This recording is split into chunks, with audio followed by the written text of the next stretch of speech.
So what I have for you guys right here is, of course, this G16 laptop. This is the new 2024 model from ASUS ROG. It is driving me crazy because of a sound it makes.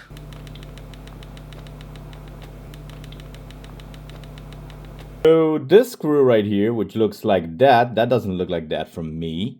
It was actually a little bit loose, like maybe quarter of a turn. Let me see if I could turn it back more.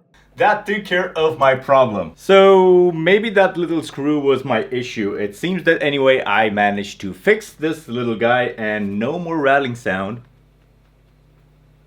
But it's definitely good to know what's happening inside and how quality assurance goes with products nowadays.